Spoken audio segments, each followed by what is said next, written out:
Hello, আসসালামু আলাইকুম। কেমন আছেন সবাই? আশা করি সবাই ভালো আছেন। আজকে আপনাদের সাথে দেশি মুরগির একটা মজাদার রেসিপি শেয়ার করব। তা চলুন দেখে নিই। ১ম এ আমরা এখানে দেখুন অলরেডি টক দইটা দিয়ে দিয়েছি। টক দইটা দিয়ে আমরা খুব সুন্দর করে মাখিয়ে নিব। মাখিয়ে নিয়ে আমরা ০.৫ ঘন্টা মতো এটা মেরিনেট করে রেখে দিব। তারপরে মেরিনেট হয়ে গেলে আমরা এই যে দেখুন কড়াইতে আমরা এখানে সরিষার তেল দিয়েছি। সরিষার তেলটা দিয়ে দিয়েছি। আম এবার এর ভিতরে আমরা পেঁয়াজ কুচি দিয়ে দিব। এই যে এবং হালকা ফ্রাই করব। এই যে দেখুন এটাকে আমরা একটু নেড়েচেড়ে হালকা একটু ফ্রাই করে নেব কুচিটা, পেঁয়াজ কুচিটা। তারপরে এর ভিতরে আমরা তেজপাতা এবং দারুচিনি দিয়ে দিয়েছি এবং এলাচটাও এর সাথে দিয়ে দিয়েছি। দিয়ে হালকা এই যে দেখুন পেঁয়াজটাকে আরেকটু লাল, লাল করে নিব। এই যে দেখুন অলরেডি পেঁয়াজটা একটু লাল, লাল হয়ে গেছে। এবার এর ভিতরে আমরা রসুন পেস্টটা দিয়ে দিব। এই যে দেখুন রসুন পেস্টটা দিয়ে কিছু সময় আমরা একটু নেড়ে নিব। একটু নেড়ে নিয়ে তারপরে আমরা অন্য ইনগ্রিডিয়েন্টস দিব। এই যে দেখুন তারপরে আমরা এতে আদা দিয়েছি। আদাটাও একটু কিছু সময় আমরা নেড়ে নিব আদার পেস্টটা নেড়ে তারপরে আমরা অন্য ইনগ্রিডিয়েন্টস এর সাথে অ্যাড করব। এবার দেখুন এর ভিতরে আমরা ধনিয়ার গুঁড়াটা দিয়েছি। ধনিয়ার গুঁড়া দিয়ে অল্প পরিমাণ একটু পানি দিয়ে আর একটু নেড়ে চেড়ে নিব আমরা।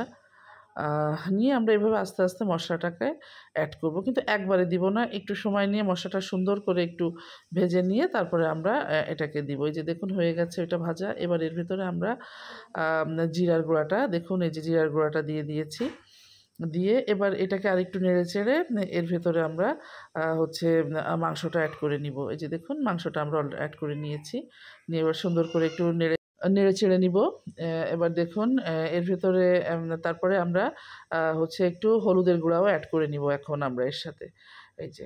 তো এটা হচ্ছে দেশি মুরগি এবং দেশি মুরগিটা আসলে একটু বেশি সময় ধরে কুক করতে হয়, তা নাহলে সিজে না।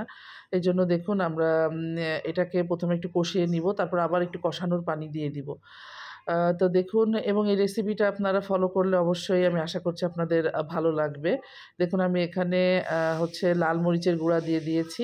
এবার লাল মরিচের গুঁড়াটা আমরা একটু সুন্দর করে ওর সাথে মাখিয়ে নিব। এই যে মাখিয়ে নিয়ে এবার আরেকটু কিছু সময় আমরা একটু কুক করব। তারপরে আমরা এই যে কালো গোলমরিচের পেস্টটা দিয়ে দিয়েছি। দিয়ে একটু নেড়েচেড়ে এর ভেতরে আমরা একটু জয়ফল, জয়ত্রী খুবই অল্প পরিমাণ জয়ফল, জয়ত্রী বাটা দিবেন। ১ চিমটি, ১ চিমটি জয়ফল, ১ চিমটি জয়ত্রী পেস্টটা দিয়ে দিবেন। এই যে দেখুন আমি দিয়ে দিয়েছি। দিয়ে এবার আমরা এটাকে আরেকটু কিছু সময় আমরা একটু এটাকে কুক করব।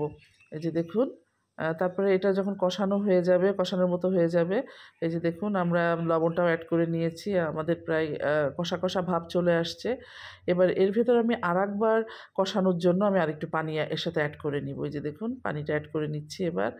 নিয়ে এটাকে আমরা ঢেকে দিব। ঢেকে কিছু সময় আমরা এটাকে আবার একটু কুক করব। কারণ যেহেতু দেশি মাংস এইজন্য কিন্তু এটাকে একটু ভালো করে পানি দিয়ে আপনার কুক করতে হবে। এই যে দেখুন। তো এইভাবে আপনারা রান্না করলে আমি আশা করছি আপনাদের মাংসটা খুবই সিম্পল কিন্তু ইনগ্রিডিয়েন্টসও খুব বেশি না।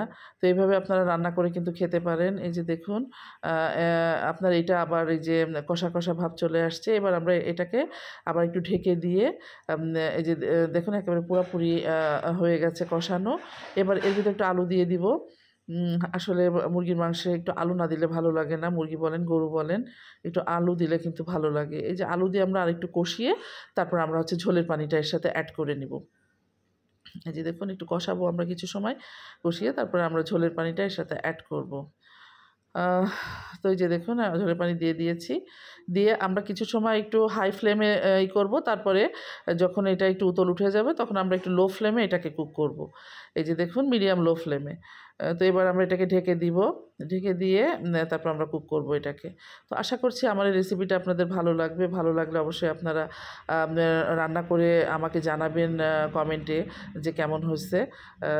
তো এই যে দেখুন আমরা এবার এর ভেতরে গরম মসলা দিয়ে দিলাম। গরম মসলাটা অবশ্যই আপনারা তৈরি করবেন, বাসায় তৈরি করে এটার ভিতরে দিয়ে দিবেন। গরম মসলা না দিলে আসলে ভালো লাগে না। তো এই যে দেখুন গরম মসলার রেসিপিটা কিন্তু আমার আছে, এটা আপনারা দেখে নিয়েন। এই যে হয়ে গেছে অলমোস্ট, এই যে